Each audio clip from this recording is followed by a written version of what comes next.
mencari nilai efisiensi medan. Ya, gitu. Itu untuk tujuan sebentar.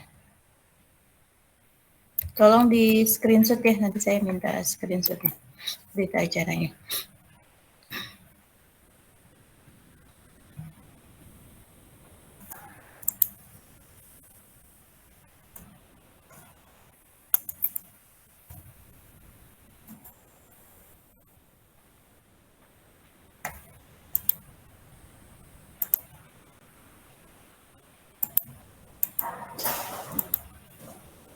Oke, ya.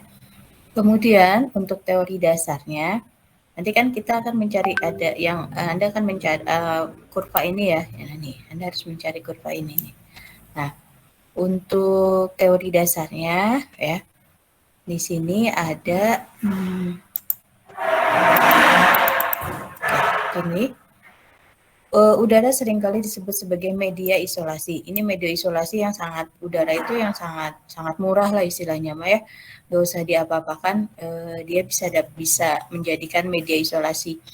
Tegangan tembus pada sebuah media gas dipengaruhi oleh, kalau media gas, gas dipengaruhi oleh bentuk tegangan AC/DC, bentuk medan listrik dan kondisi gasnya, yaitu temperatur dan tekanan. Terjadinya tegangan tembus pada suatu dielektrik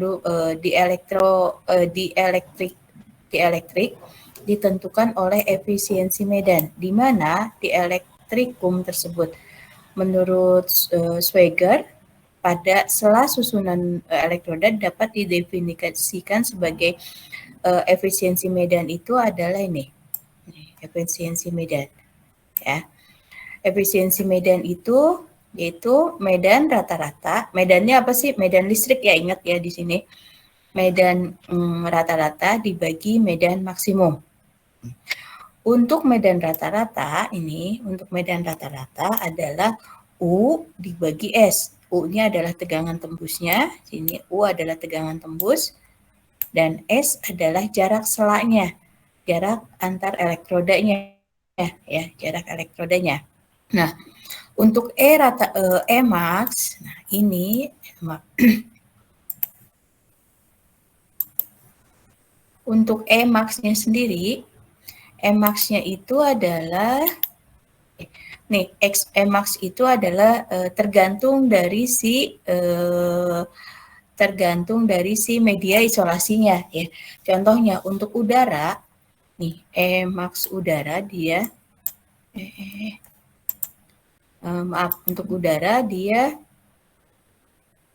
untuk udara itu adalah 30 kP per cm. Ini untuk udara ya, Max-nya. Ya, 30 kP untuk 30 kP per cm. Kalau misalnya gas, kemudian dia padat, beda lagi ya, kan. Nah, kemudian kalau untuk mencari nilai medan rata-ratanya tadi, tegangan tembusnya dibagi S-nya ya. Kemudian Max tergantung dari bentuk geometris dari sela bola. Jadi efisiensi tergantung pada bentuk geometris dari sela bola ya. Kemudian ini untuk plat datar, Max-nya dia 1. Untuk plat datar efisiensi medannya dia 1. Kemudian untuk silinder koaksial, contohnya kabel ya, silinder koaksial itu adalah kabel. Efisiensinya dia tergantung dari jari-jari silinder luar dan jari-jari silinder dalam. Ini rumusnya ya. Ini rumusnya. Kemudian nih, jadi kalau misalnya dia plat elektrodanya sama, seragam, contohnya ini plat datar, itu akan 1. Bola konsentris ya. Untuk bola konsentris, efisiensinya dia seperti ini. Efisiensi medannya jari-jari dalam dibagi jari-jari luar. ya. Jari-jari dalam dibagi jari-jari luar. Faktor efisiensi medan juga dapat ditentukan secara empiris. Ini secara perhitungan ya, di mana ini P, nanti ada rumusnya, ini P, Q. Ya, maksudnya secara empiris itu nanti ada tabel di sini, P-nya berapa, Q-nya berapa, ada grafik maksudnya. P-nya berapa, Q-nya berapa, nanti di mana P sama dengan jarak sela ditambah jari-jari dalam per jari-jari dalam dibagi. Kemudian Q-nya adalah jari-jari luar dibagi jari-jari dalam. Oke, kemudian nanti Anda untuk di pengolahan data nanti ada yang disebut dengan UB. Tegangan tembus sama dengan efisiensi dikali S dikali medannya nih. Ya, nah medan maksimumnya. Tadi saya bilang untuk medan maksimum di udara ini Max di udara itu sebesar ini. Nih. Ini udara. Ya, jadi nanti Anda membandingkan ya, membandingkan untuk ada nanti ada dua data. Yang satu adalah data pengukuran langsung, yang satu data hasil perhitungan. Ya, pengukuran langsung dengan hasil perhitungan. Kalau yang biasa yang pengukuran langsung itu yang ada di konsolnya. Ya, di konsolnya. Kalau yang perhitungan ini menggunakan perhitungan yang di atas ini, menggunakan rumus-rumus yang di atas. Gitu. Nanti Anda bandingkan nilai tegangan tembus untuk masing-masing konfigurasi elektroda antara nilai pengukuran langsung dengan nilai perhitungan secara perhitungan. Ya. Betul. Nah, untuk macam-macam elektrodanya mungkin kita tampilkan dulu ini ya videonya ya, coba kita tampilkan videonya dulu. Video yang dari YouTube saya sambil tampilkan.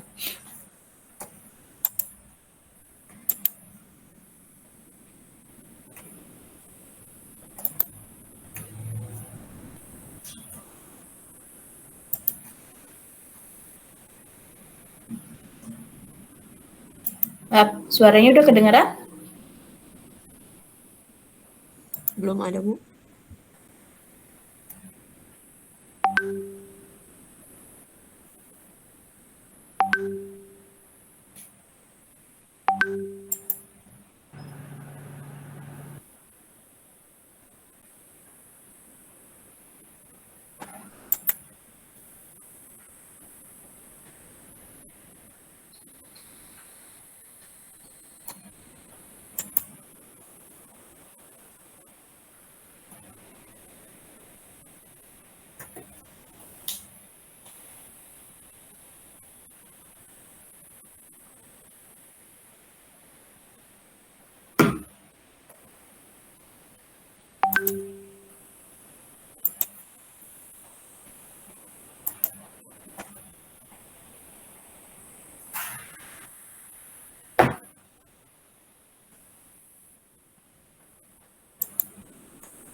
Maaf Bu, saya nggak ada suaranya Bu, videonya.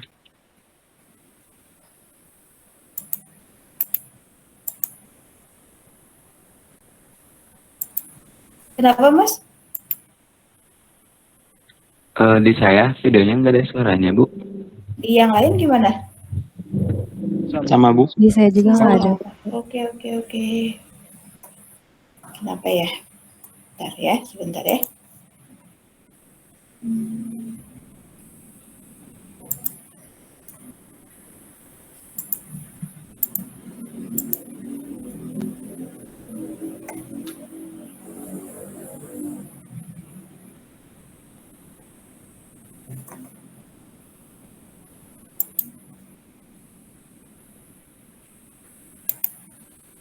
sebentar.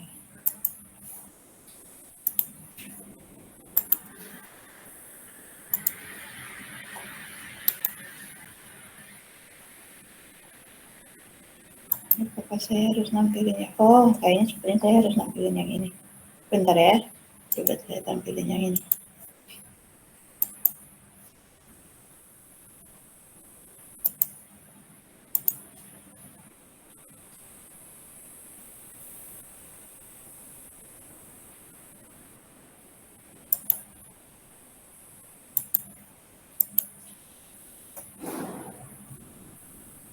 Di jurusan teknik konversi. Kalau jarak space antara nya itu adalah di sini adalah naik tegangannya maupun DC ya. Kalau kita Oke, lihat di sini bisa ada dilihat?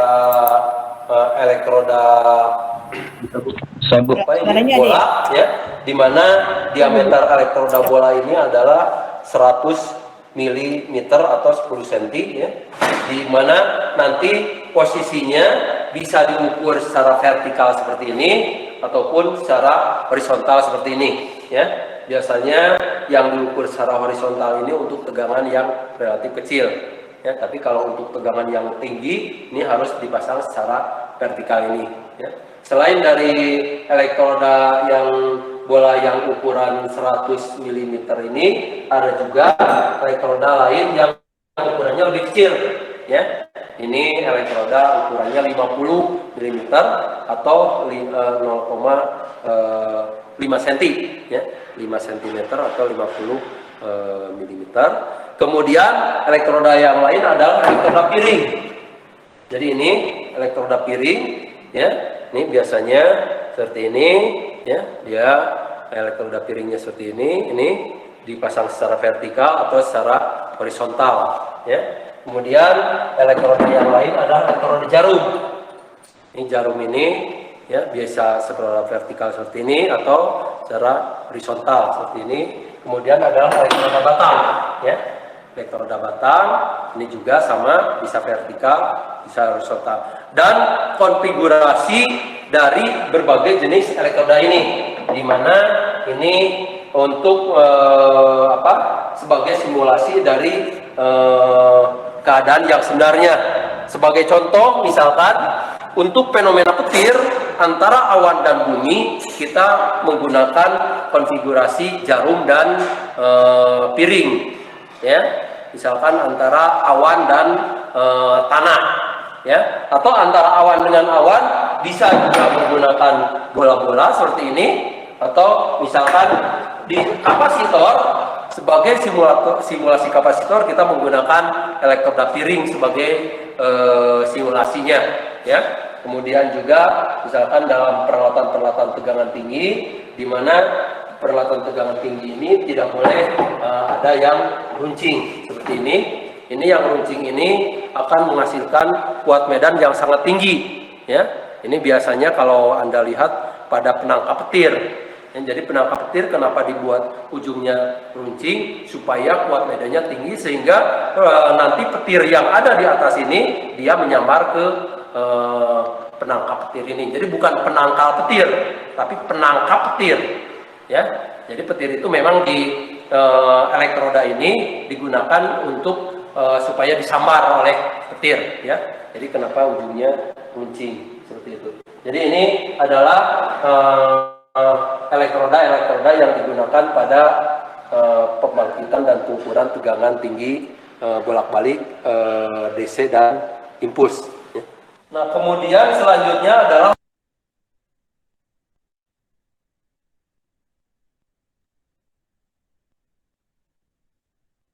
Ini tadi ya, untuk yang macam-macam elektrodanya ya, bisa dilihat untuk macam-macam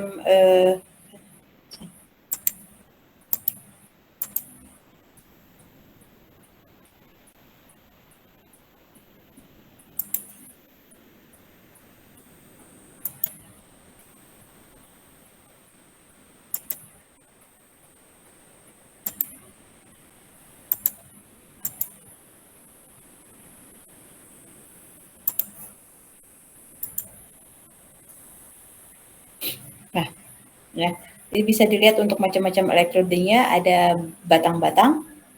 Nanti misalnya ada piring, ya, ada piring atau plat, biasanya piring atau plat. Kemudian ada batang, ada jarum, dan ada bola. Ya, untuk bola dia ada bola besar sama bola kecil. Maksudnya bola besar sama bola kecil itu dia dilihat dari diameternya, ya, dilihat dari diameternya. Oke. Kemudian untuk rangkaian percobaannya, ya. Nah, untuk rangkaian percobaannya sama dengan pembangkitan tegangan AC, ya, pembangkitan tegangan AC di mana ini yang sumber dari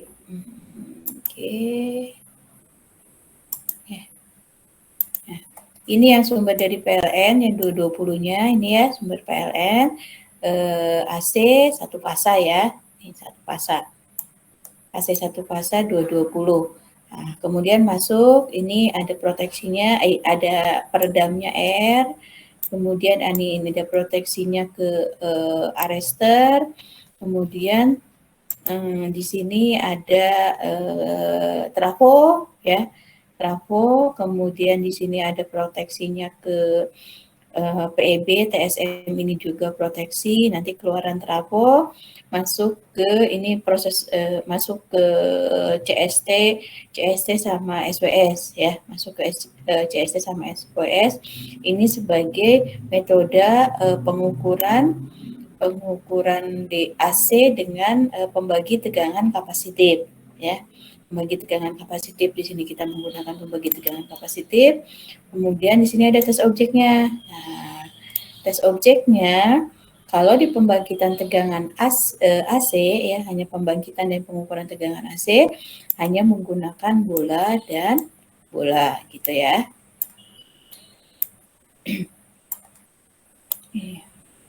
Ya, ini di sini ini berarti plus, ini minus ya.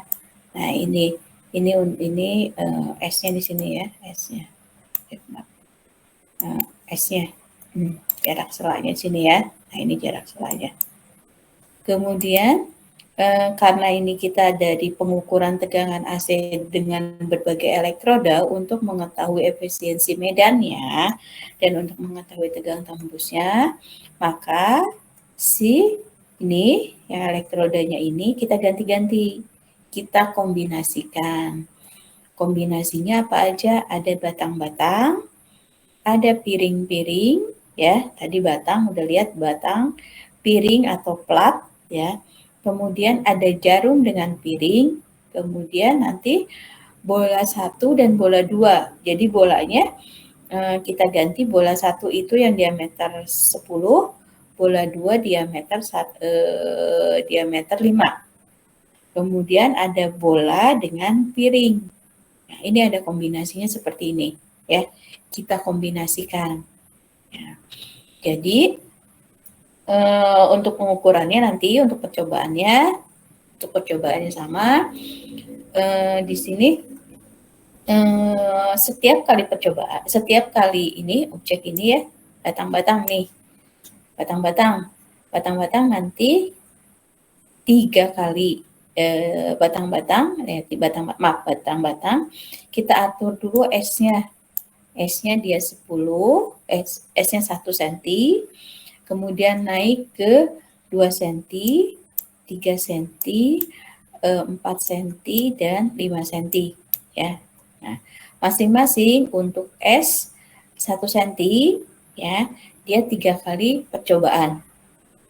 Ya, 3 kali percobaan dihitung nilai tegangan tembus rata-ratanya. Tegangan tembus, tegangan yang kebaca di konsol atau di switchboard sini. Ya. Oke.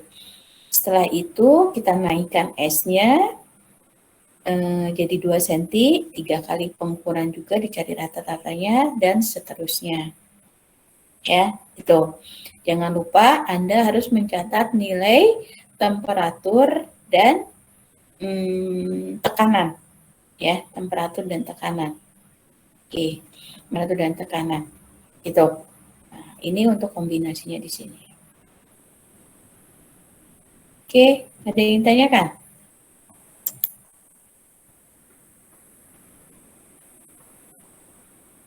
Oke, Nah, nanti tabelnya jadi seperti ini, ya, tabelnya. Ini kita ganti saja di sini. Ini di tabel ini kita ganti jaraknya masih 1 cm, 1, 2, 3 dan seterusnya, masih 3 kali pengukuran. Cuma di sini di tabel ini Anda ganti nanti jadi konfigurasi elektroda ya. Di sini konfigurasi elektroda.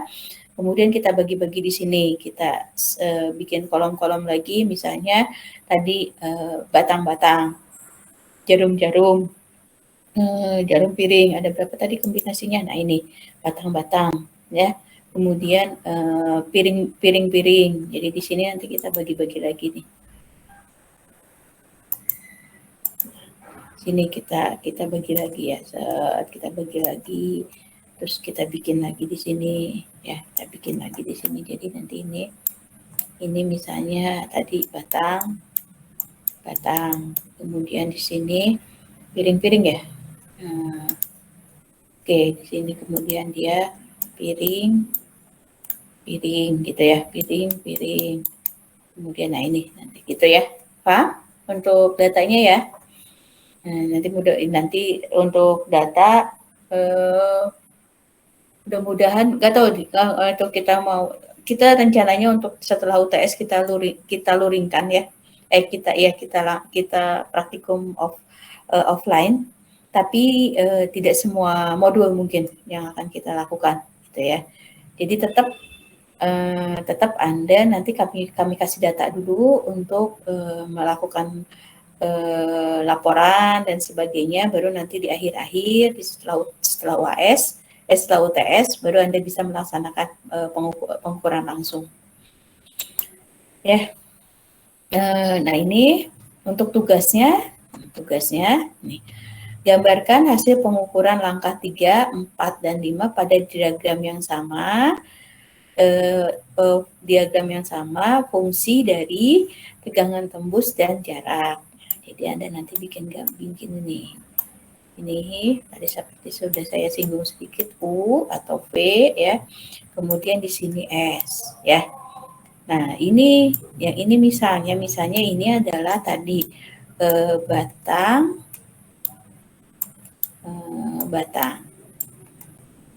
ya. Kemudian dia kalau piring-piring dia lebih. Nah, ini misalnya dia piring. Nah, piring. Ya, untuk bola-bola, nah, bisa Anda bandingkan juga nanti di gambar.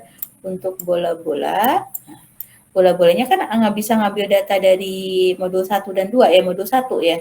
Jadi nanti untuk bola-bola misalnya di sini Bu, ini bola-bola, misalnya bola-bola.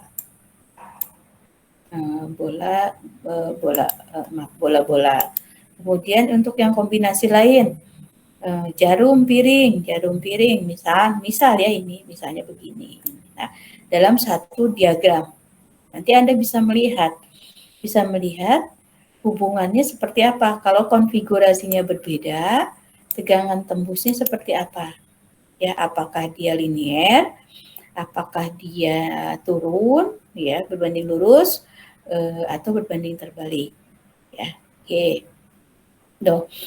Kemudian yang kedua, bandingkan hasil percobaan dengan perhitungan. Nah, untuk perhitungan menggunakan rumus yang ini. Ya, untuk perhitungan. Paham?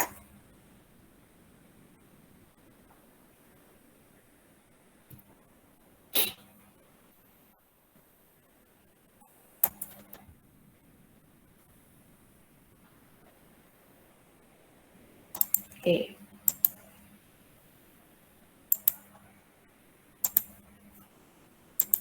Ya, nah untuk perhitungan, jadi ada 2 tadi untuk, nah di sini Anda ada percobaan langsung, hasil percobaan itu pengukuran langsung dengan perhitungan. Kemudian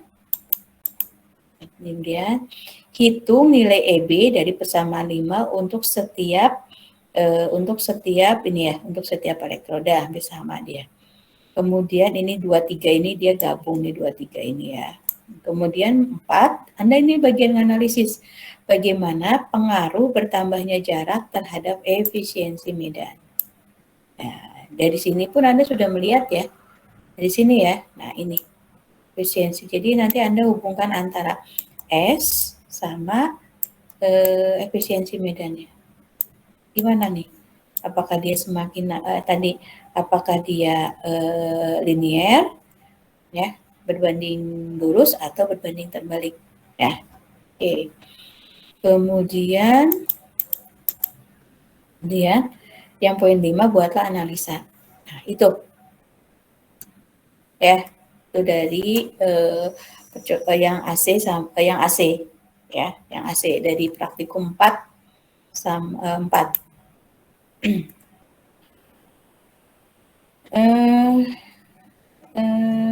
Kemudian untuk yang DC praktik modul 5 modul